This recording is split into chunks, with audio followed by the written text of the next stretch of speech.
Hi guys, Dazzie here with another episode of my top 20 selling comic books of the week. This time is episode 168, and tonight I will be discussing the best selling comic books on eBay for the week ending the 14th of January 2022. Now, since coverprice.com came on the scene, they've become a go-to spot for watching eBay trends on comics, and they scour thousands of eBay sales to culminate data to spotlight the hottest selling books.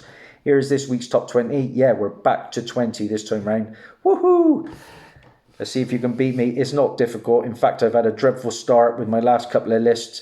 I thought 2022 might be a good way to kickstart things with my lists, but I'm struggling. Number 20 on our list. And I've just watched The Book of Boba Fett episode 4. Fantastic show. Fantastic. Episode 1 was a bit of a slow burner. Episode 2, off the charts. Episode 3 started slow, really picked up the end. I've just finished episode 4 and wow. Pretty much as good as it gets. And of course, spoilers, one of the big hits from the show is the new Wookiee bounty hunter, and that is the Black Crescent. We got a lot of books in this 20 to do with that character. This one is a hot variant, and it is Star Wars Darth Vader issue 1, the John Tyler Christopher action figure variant, guys, with Darth Vader on the cover.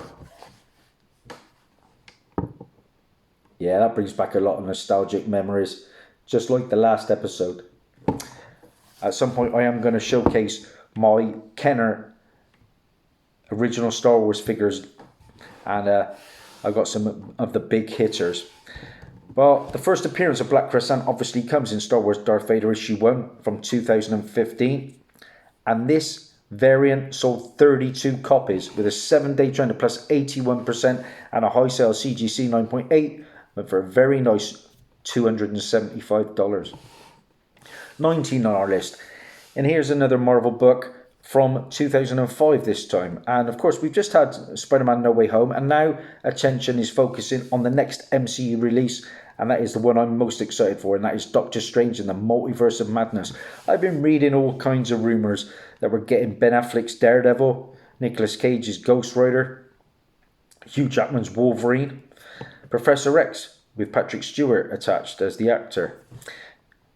But we are also getting rumours that we are going to get a new team in that film, and that is the Illuminati. And they first appear in New Avengers issue number 7.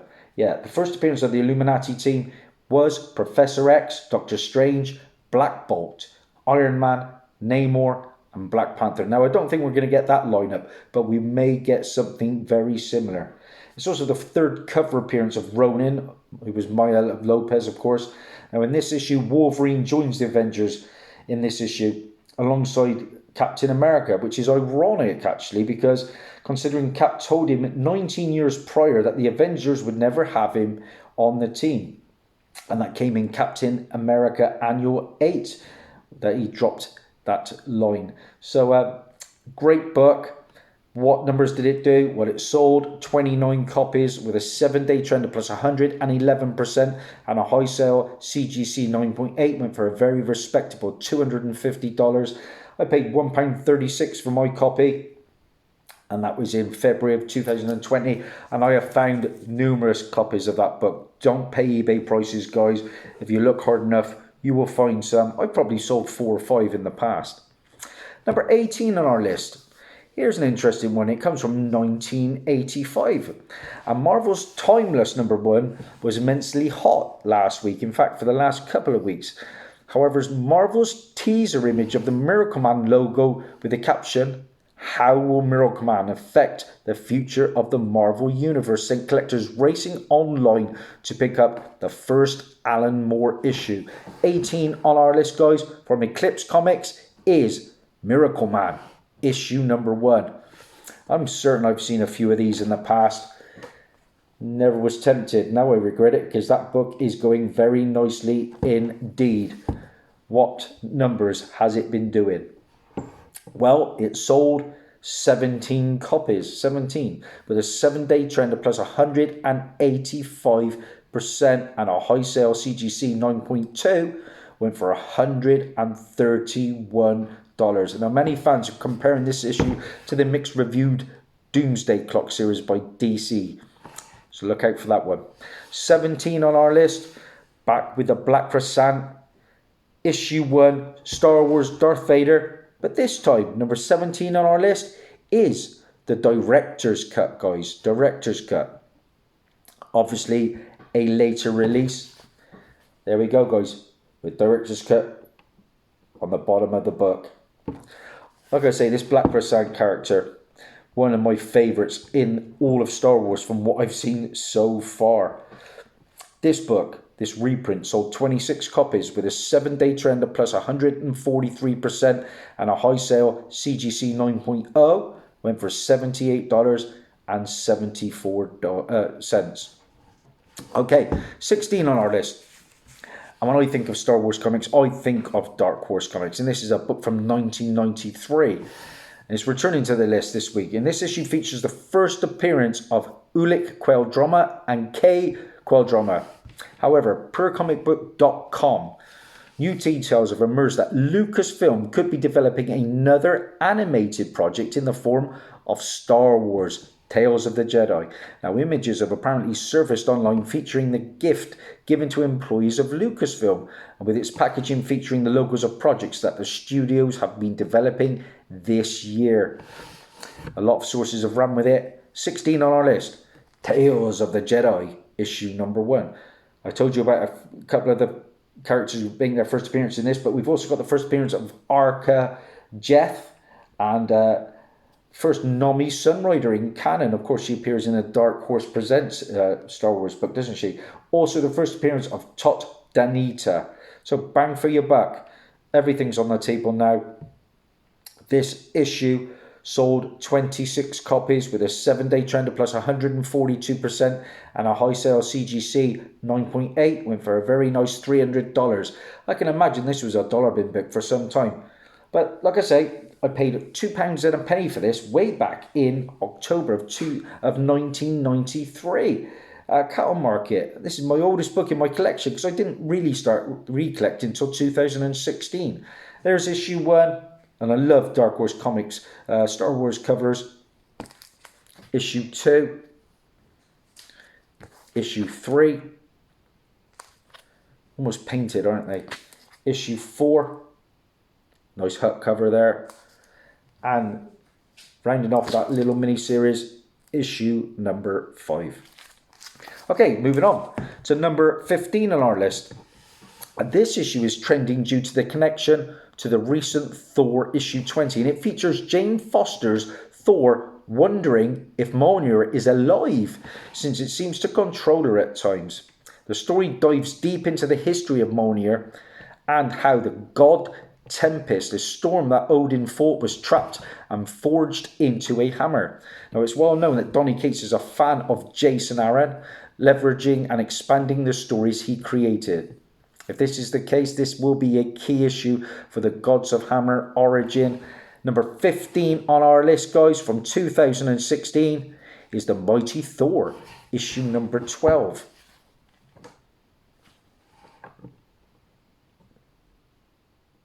Decent cover. What numbers did it do? I can remember seeing that at cons, I'm sure I have.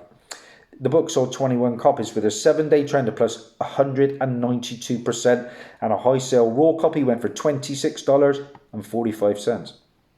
14 on our list. Here's a recent book from Marvel, just come out, and this issue features the first appearance of Gaslamp, a dark magician who grants wishes with consequences. And this new villain is still hanging on to the top 20. Number 14 on our list is Strange Academy, issue 14. Well, I've got a feeling I may have one on the way as an AOK from a good friend. Strange Academy, issue 14. There is your book, guys. Still beating myself up about issue 1. You know the story. I remember being in Forbidden Planet and there were dozens on the shelves and I just thought it wouldn't take off. And part of me was saying I should have got it. This book sold 43 copies this time around with a 7-day trend of plus 122% and a high sale raw copy went for $31. 13 on our list, and we're sticking with that Black Croissant character, and his first appearance comes, of course, Star Wars Darth Vader issue 1 from 2015, But 13 on our list is an incentive.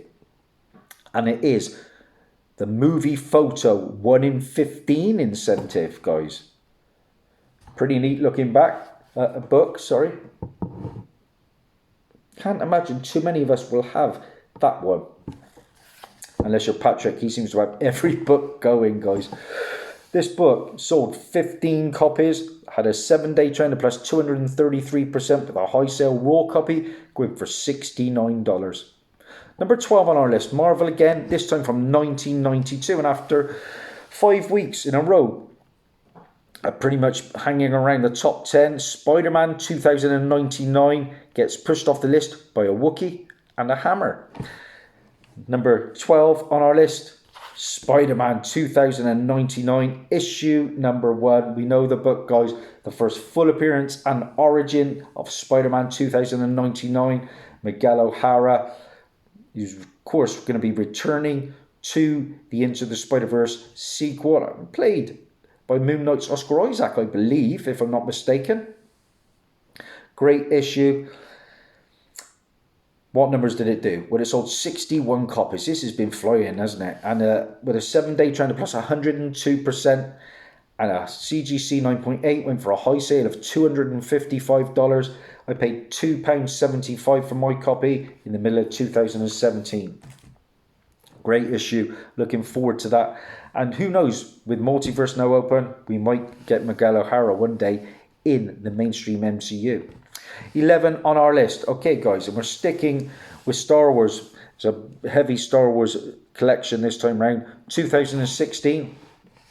And while the Alex Ross covers for Darth Vader issue 1 are the most expensive, this hard to find 1 in 100 high ratio for such a late issue, by the way, takes the runner-up spot as it quickly climbed in price. The book, number 11 on our list, is Star Wars issue number 20, and that comes from Mike Mayhew, and it's a sketch, and I like sketch for incentives, 1 in 100. This one might even baffle you, Patrick. If anyone's got it though, it's you. Great cover. All about Black Croissant again. And like I say, a lot of these comics feature Black Croissant against Obi-Wan. That's why I think we're going to see that perhaps on the big screen. This book sold 16 copies with a 7-day trend of plus 282%, and a high sale raw copy went for $130.50, guys. Not a great start for me as we enter the top 10. And starting with number 10 on our list is more Star Wars goodness. Book of Boba Fett, Episode 2, surprised everyone, of course, by introducing that Black Croissant, a Wookiee bounty hunter, first introduced via comics in 2015's Darth Vader issue 1. And this brief and menacing appearance set the various key appearances and covers on absolute fire, though fans immediately knew what his appearance could mean. If Black Croissant is around, then surely Dr. Aphra must exist. Number 10 on our list, Darth Vader, issue number 3, and the first appearance of Dr. Aphra, aka Chelly Aphra. Bit like a Star Wars version of Indiana Jones, I guess you'd say. Also the first appearance of 000, who is a droid, and BT-1, an assassin droid. This is the regular Adi Granoff cover. Of course, there are later printings that go for a lot of money. I know a shop where I think it's the 4th printing is going for around about 75 quid.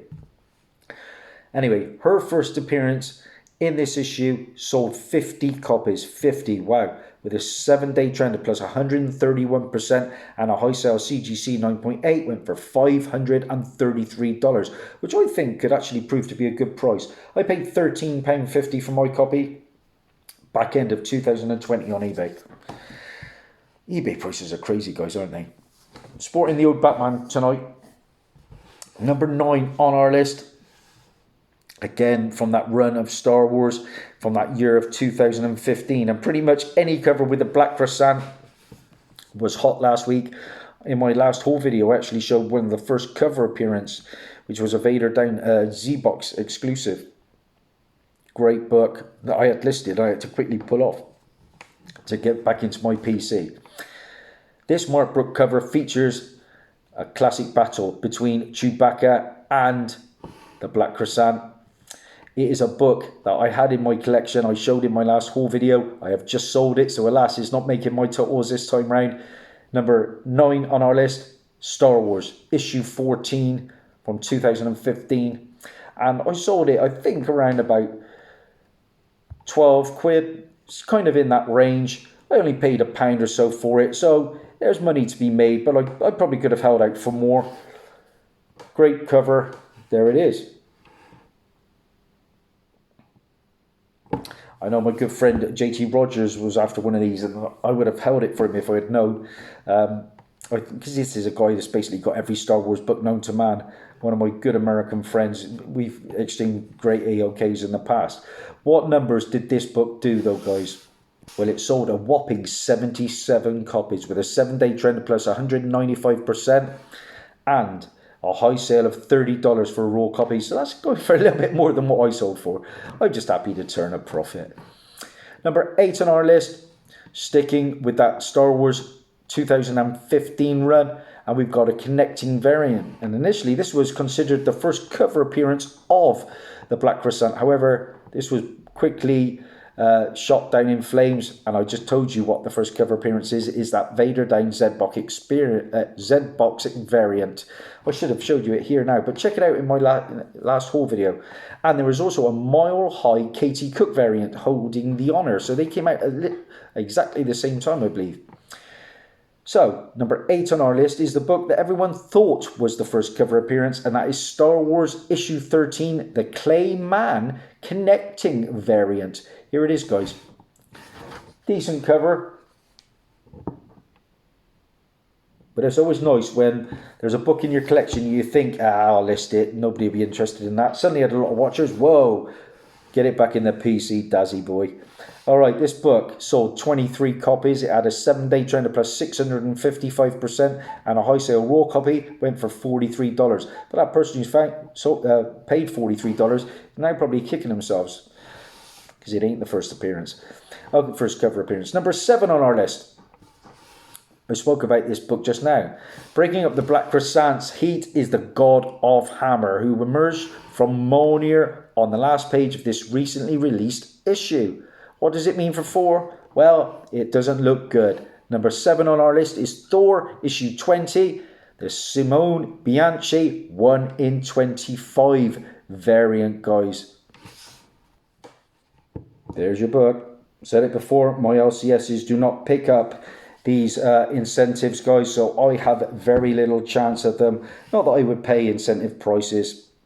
But for me, that's why I've stayed away from modern books. There are just too many variants and too many printings. Well, this number 7 on our list, guys. Sold quite a few, though. I must be in the minority. It sold 50 copies with a 7-day trend, plus 300%, and a huge high sale. For a raw copy, went for $180. That's good turnaround for a 1 in 25. Number 6 on our list. I initially thought I had this book, but no, I have annual number 2. Well, this issue features the first solo story of Black Croissant, and due to the high interest in the character and his origins, fans quickly grabbed this annual. Number 6 on our list, Star Wars Dr. Aphra annual number 1, and that comes from 2017, guys. It's a pretty fierce cover. It's all about that Black Croissant. Great cover. Like that a lot. What numbers did this annual do? Well, it sold 53 copies and it had a 7-day trend plus 331% with a high sale raw copy going for $45. Like I said, the first solo Black Croissant story. Number 5 on our list is a book that's been hanging around for some time. Miss Minutes retained her hold in the top 10 this time round after taking the top spot the last video I made. Number 5 on our list is Timeless issue number 1, and this is the Miss Minutes Humberto Ramos variant. I think I got my Champions 1 signed by Humberto Ramos. My good friend Comic Vantage, aka Lewis, sent that. But I do like Humberto Ramos's work. And like I say, I'm not a big fan of the Loki show whatsoever, but Miss Minutes, yeah, brought at least a bit, put a smile on my face, because that was a hard watch for me. What numbers did this one do? Well, it sold 122 copies with a 7-day trend of plus 167% and a high sale CGC 9.8 going for $240, guys. Okay, number 4 on our list. Book from 2016, and this was a rather key issue for the Black Croissant. Again, it features him on a mission to Tatooine from Jabba the Hutt, only to cross paths with Obi-Wan Kenobi. And this is how he gets his scar over the eye. And there are rumours that is going to play out in the Obi-Wan Kenobi show. Why wouldn't it? Number 4 on our list is Star Wars issue number 20, guys. Issue number 20.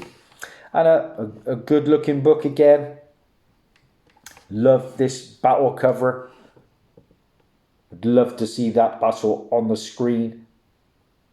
Cannot wait actually for the Obi-Wan show. For me, it's my pick along with the Acolytes. But just having this nostalgic Book of Boba Fett, maybe leaning towards that more than the Mandalorian. I never thought I'd say that. What did this book do though? Well, it sold 83 copies with a 7-day trend of plus 282% and a high sale raw copy went for $240, guys. Rein it in, Daz. Number 3 on our list, back to the God of Hammers, whose first cameo appearance is in this issue, and it helped all the covers to sell. Number 3 on our list is Thor issue 20, and we got the Greg Land Villain's Reign book.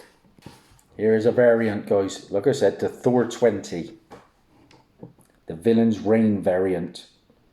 Nice looking cover. But like I say, I just don't pick up new books, guys. And these are where my totals are always lacking. This book sold 68 copies with a 7-day trend of plus 437% and a high sale raw copy went for $30. Number 2 on our list. It's all about Black Croissant and the God of Thunder this week, guys. And here we have the regular cover to the Black Croissant's first appearance. It is a book that I will add to my collection at some point. Star Wars Darth Vader issue number 1. Like I said, the regular first printing, and there are numerous printings to this book, guys, so go very careful. Would be nice if Black Croissant was on the cover as well, but I can't moan too much. Like I said, I've got that Z-Box variant for Vader Down. Okay, this book is a big one because it sold a massive 161 copies with a 7-day trend of plus 216% and a high sale CGC 9.8 went for a whopping $350. I cannot wait to see more of this character going forward.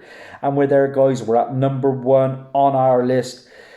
And while Black Croissant dominates the top 10 with 6 related books, The God of Hammers was easier to find due to its recent release. And that makes it number 1 on our list this week, guys, is Thor issue 20. And like I said, it's a book that's just come out. And if I can snag one for cover price or less, I'll be all over it. But I am not paying eBay prices for a new book, because a lot of them are just a flash in the pan, in my opinion.